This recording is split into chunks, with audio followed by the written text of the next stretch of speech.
Hablaremos el día de hoy de las moléculas biológicas, pero abarcaremos dos, carbohidratos y lípidos. ¿Cuáles son sus características importantes? Recordemos que estamos en los conceptos básicos de biología para el estudio de las neurociencias. Carbohidrato conocido como glucosa o azúcar está constituido por los átomos de carbono, de hidrógeno y de oxígeno.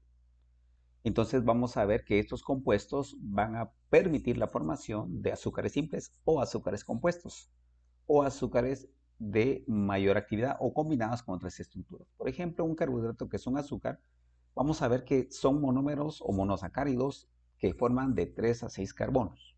Los disacáridos que pueden unirse con otros.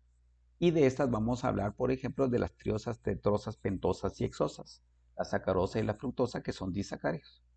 Pero para la profundidad del tema vamos a hablar sobre polisacáridos, que es la unión de varios monosacáridos. Y entre ellos vamos a hablar del almidón, del glucógeno y la celulosa.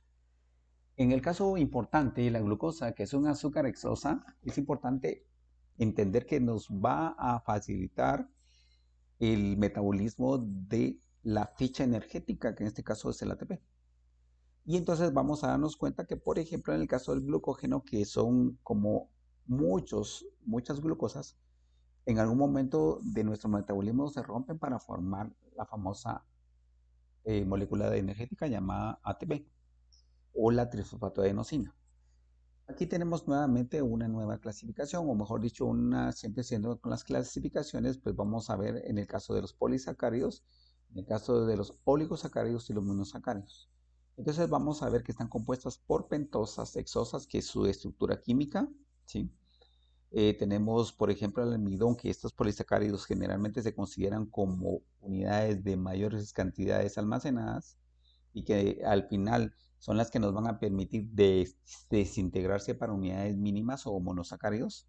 Entonces podemos ver desde la celulosa, la hemicelulosa, por ejemplo en el caso de, de las plantas, perdón, o la insulina en el caso de los seres humanos. Entonces nosotros vamos a ver una glucosa que no tiene oxígeno, entonces forma un piruvato que va a producir un ácido, lo hablamos anteriormente. Una glucosa con oxígeno forman un piruvato, pero forman energía. Este dato es interesante porque vamos a verlo cuando hablemos de energía, pero dependientes de oxígeno. Esta muestra que está acá, lo único que nos está indicando es cómo la glucosa nos sirve para formar energía.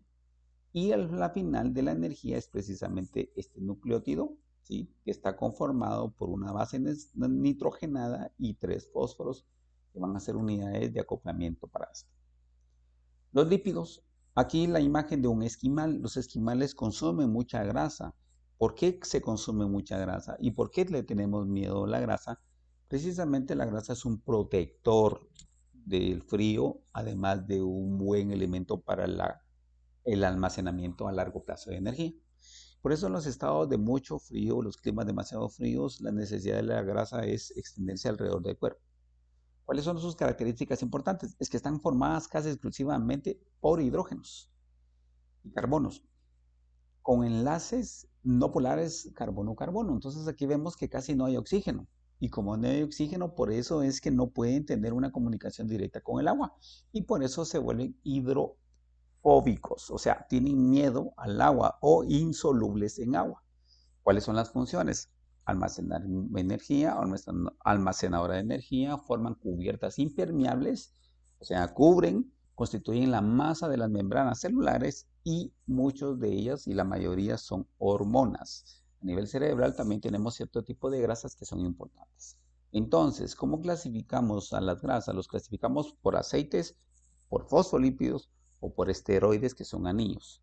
Entonces, también otra clasificación importante es que las grasas las podemos clasificar entre saponificables y no saponificables, que significa que sí se pueden destruir o no se pueden destruir, que sean sencillos como la grasa o las ceras, o que sean compuestos como los fosfolípidos, esfingolípidos, glucolípidos y proteínas.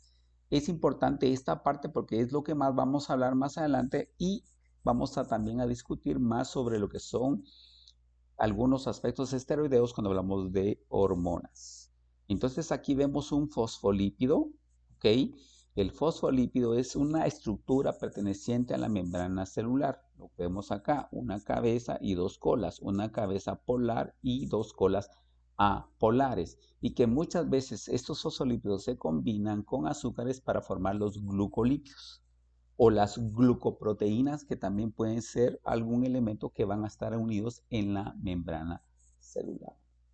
Entonces, cuando hablamos del colesterol, la diferencia entre las grasas o entre los lípidos es que los lípidos simples son lineales y en cambio el colesterol es más en forma de anillo. Cuando hablamos, por ejemplo, de un ácido graso o un triglicérido, en este caso podemos verificar que estos triglicéridos tienen mayor facilidad a la hora de descomponerse. Sin embargo, en la naturaleza humana los colesteroles van a ser muy difíciles. Entonces vamos a ver el glicerol, que es lineal. Vamos a ver que los triglicéridos que están saturados, monoinsaturados y poliinsaturados son los que nos van a dificultar su desintegración. Y esto tiene mucho que ver con la dieta que consumimos. Estos triglicéridos, por ejemplo, tienen una cabeza polar, tiene una columna de glicerol y tiene dos colas de ácidos grasos, los cuales son transportados por la sangre a través de ciertos receptores específicos o proteínas específicas que las llevan. Recordemos que la grasa no se puede mezclar con agua y el torrente sanguíneo tiene componentes de agua o tiene también componentes de agua, entonces no se puede circular a menos que lo hagan por ciertas proteínas. El problema de esto es que cuando se circula mayor cantidad, muchas de las grasas se van acumulando y estas grasas van haciendo que el espacio donde circule la sangre se reduzca y pueda producir una obstrucción más adelante. En términos muy sencillos, vamos a decir que esta obstrucción puede producir, por ejemplo, una falta de oxigenación en otra región. Si a esto es debido de este aumento de grasa, a esto le vamos a llamar una aterosclerosis, ¿sí? O un trombo grasoso, que es cuando esto se desprende, taponea el orificio y entonces produce una isquemia denominada, es decir, falta de células oxigenadas hacia la otra región y puede producir los famosos accidentes cerebrovasculares. Bueno, continuaremos con los temas. Cualquier duda estaré a la orden.